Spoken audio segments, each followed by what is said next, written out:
નમસ્કાર વિદ્યાર્થી મિત્રો,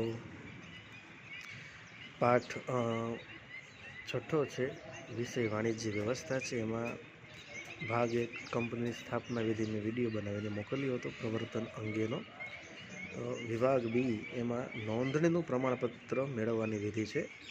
જો કંપનીને અસ્તિત્વમાં લાવવા માટે કંપની રજિસ્ટ્રાર પાસે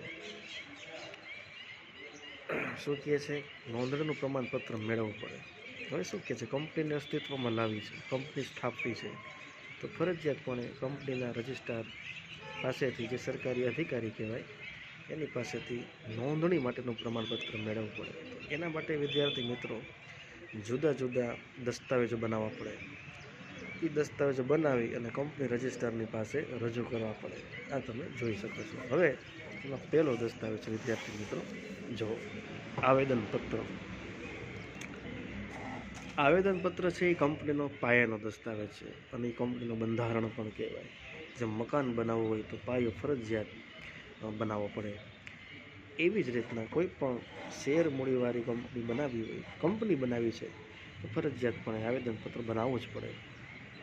અને આ પાયો છે એટલે બીજું વાક્ય કહે છે કે એની ઉપર કંપનીની નામની ઇમારત ચણવામાં આવે છે. હવે આવેદનપત્ર છે શું, તેના માટે જુદી જુદી કલમો છે. એની પહેલી કલમ છે નામની કલમ.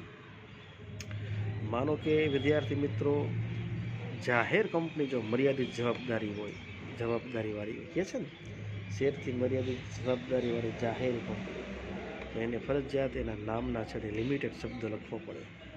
અને જો મર્યાદિત જવાબદારીવાળી જો ખાનગી કંપની હોય તો ફરજિયાત એને તેના નામના છેડે પ્રાઇવેટ લિમિટેડ શબ્દ લખવો પડે. આ નિયમ છે, આ કલમમાં દર્શાવવું પડે વિદ્યાર્થી મિત્રો. ને આગળ કહે છે,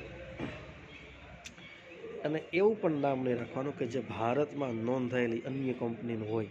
એટલે કહેવા એ માગે છે કે ભાઈ હું બિસ્કિટની કંપની સ્થાપું તો પાર્લેજી નામ ન રાખી શકું. શું કામ?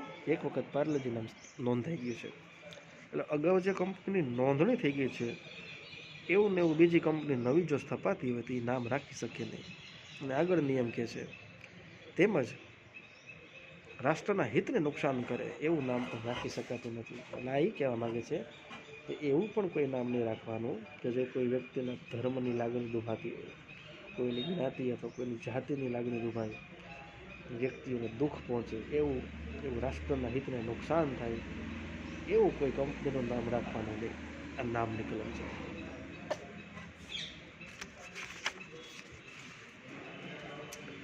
હવે છે રજિસ્ટર્ડ ઓફિસના સરનામાની કલમ. ફરજિયાત વિદ્યાર્થી મિત્રો, કંપની ભલે ને આખી દુનિયામાં 25-50 દેશોમાં ચાલતી હોય, પણ એની મેન એક ઓફિસ તો હોવી જોઈએ ને, જેને રજિસ્ટર્ડ ઓફિસ કહેવાય. તેનું સરનામું છે ને આ કલમ મુજબ, નિયમ મુજબ ફરજિયાત દેખાડવું પડે. શું કામ?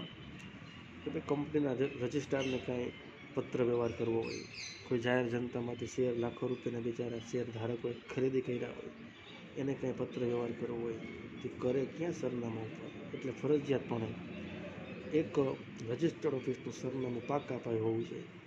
એ આ કલમ મુજબ ફરજિયાત દેખાડવું પડે. ધ્યાન આપવા વાંચું છું. કંપની રજિસ્ટ્રાર અને જાહેર જનતા કંપની સાથે પત્ર વ્યવહાર કરી શકે અને કંપનીનું અદાલત ક્ષેત્ર પણ નક્કી થાય. એ હેતુસર કંપની જે નવી સ્થપાય છે એને રજિસ્ટર્ડ ઓફિસનું સરનામું દેખાડવું પડે. અધિકાર ક્ષેત્ર એટલે તમને સમજાવી દઉં કે માનો કે પાર્લેજી કંપની ભલે ને બધે વેચતું હોય એનું બિસ્કિટ, પણ એનું મેઇન રજિસ્ટર્ડ ઓફિસ માનો કે મુંબઈમાં હોય, તેને કઈ અદાલતના નિયમો લાગુ પડશે? મુંબઈના. જે કંઈ કોર્ટ, જે કંઈ કેસ છે એ બધા કયા નિયમ અનુસાર થશે? મુંબઈ કોર્ટના આધારે થશે, કારણ કે એની મેઇન ઓફિસ મુંબઈ ક્ષેત્રમાં છે, એટલે એ અદાલતનું અધિકાર ક્ષેત્ર કહેવાય. ધ્યેય અને ઉદ્દેશ્યની કલમ.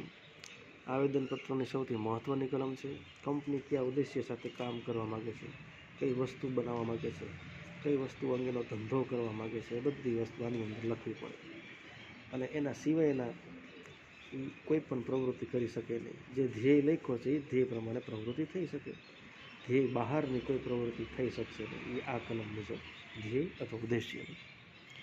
જવાબદારીની કલમ. એમાં પણ જો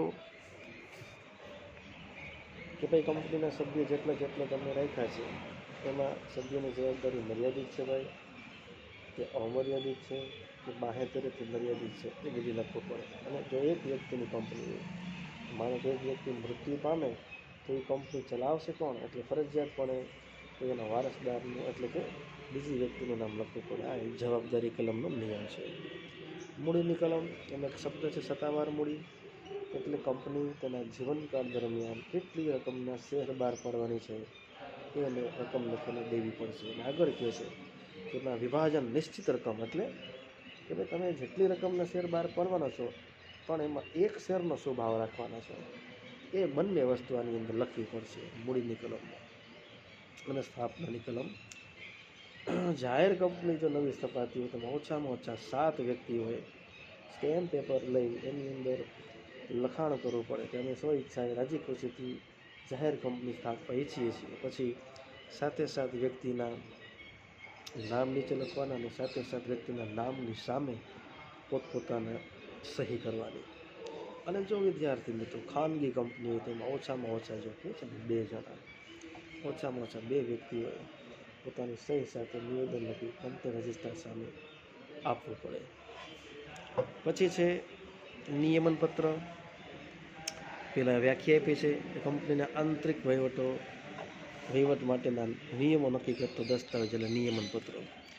હવે એમાં કંપનીની અંદર કંપની કેવી રીતે ચલાવવાની છે એ નિયમન પત્રની અંદર લખેલું હોય. નિયમો કોના આધારે બનાવવાના, તો કે આવેદનપત્રના આધારે. કયા નિયમો, તો જેમાં કીધા છે સભ્યોના અધિકાર શું છે, શેર હપ્તેથી બહાર પડ્યા તો હપ્તા કેટલા રાખ્યા છે. પછીનો શબ્દ છે શેર જપ્તી, એટલે કોઈ વ્યક્તિ હપ્તેથી શેર ખરીદી કરી આવે અને હપ્તા ન ભરી શકે તો એના શેર જપ્ત થઈ જાય. સંચાલક મંડળની સત્તા શું છે વગેરે નિયમોની અંદર દર્શાવ્યા હોય. પછી સંચાલકોની યાદી, સંચાલક તરીકે જે વ્યક્તિ કામ કરવા તૈયાર છે એ બધા વ્યક્તિના નામ, એના સરનામા, એ વ્યવસાય શું કરે છે, એ કયા દેશનો વતની છે એટલે એની રાષ્ટ્રીયતા, બધી વસ્તુ લખી કંપની રજિસ્ટર સમક્ષ નોંધાવવી પડે. અને આમાં સંચાલકોમાં ઓછામાં ઓછી એક વ્યક્તિ મહિલા સંચાલક પણ હોવી જરૂરી છે, નિયમ છે. ગમે એટલા સંચાલક નિયમ અનુસાર રાખી શકે પણ એક સંચાલક ફરજિયાત કયો રાખવાનો, મહિલા. પછી જો સંચાલકની લેખિત સંમતિ, જેમનું નામ સંચાલક તરીકે દર્શાવવામાં આવ્યું છે એ સંચાલક તરીકે કામ કરવા રાજી છે, તૈયાર છે, ખુશ છે એવું લેખિત લખાણ કરીને લેખિત સંમતિ આપવાની. પછી છે અન્ય કંપનીમાં હિત અંગેની જાહેરાત. હવે કંપનીના કોઈ સંચાલક છે, કોઈ મેનેજર છે, કોઈ સેક્રેટરી છે અથવા ભરણું ભરનાર એટલે રૂપિયા આપનાર, આ વ્યક્તિ જો બીજી કંપની સાથે પણ સંબંધ ધરાવતા હોય એટલે બીજી કંપનીમાં પણ પોતાનો ભાગ હોય, નફામાં નુકસાનમાં હિસ્સો હોય, તો એ વિગત પણ આ નોંધણીનું પ્રમાણપત્ર મેળવતી વખતે લખીને આપવું પડે કે ભાઈ હું નવી ABC કંપની લિમિટેડ સ્થાપવા જઈ રહ્યા છીએ, પછી મારો ભાગ ફલાણી કંપનીમાં છે, કંઈ કહેવું પડશે. અને છઠ્ઠું છે કાયદા પાલનની જોગવાઈનું નિવેદન. કંપનીની નોંધણી માટેના ઉપરના બધા જ કાયદાકીય જોગવાઈનું પાલન થયું છે તે અંગેનું નિવેદન એટલે લખાણ એક નક્કી કરેલા ફોર્મમાં કંપની રજિસ્ટર પાસે નોંધાવવું પડે. આખું નોંધણીનું પ્રમાણપત્ર મેળવવાની વિધિ પૂરી પછી છેલ્લે ફકરા એવા આપ્યા છે કે આખી ફાઇલ, આ બધા જે દસ્તાવેજો આપણે શીખ્યા એ આખી ફાઇલ કંપની રજિસ્ટ્રાર ચેક કરશે. જરૂરી સ્થાપકોએ ફી ભરવી પડશે, ફી લઈ લેશે. એમાં જો બધા દસ્તાવેજો ખરેખર સાચા હશે, કંપની રજિસ્ટ્રારને લાગશે કે બરાબર છે, પરફેક્ટ છે, ત્યારે એ પોતે સહી સિક્કો કરી અને નોંધણીનું પ્રમાણપત્ર એ વ્યક્તિઓને આપશે. આમ કંપનીની સ્થાપના વિધિ વિદ્યાર્થી મિત્રો પૂરી થાય છે. અસ્તુ.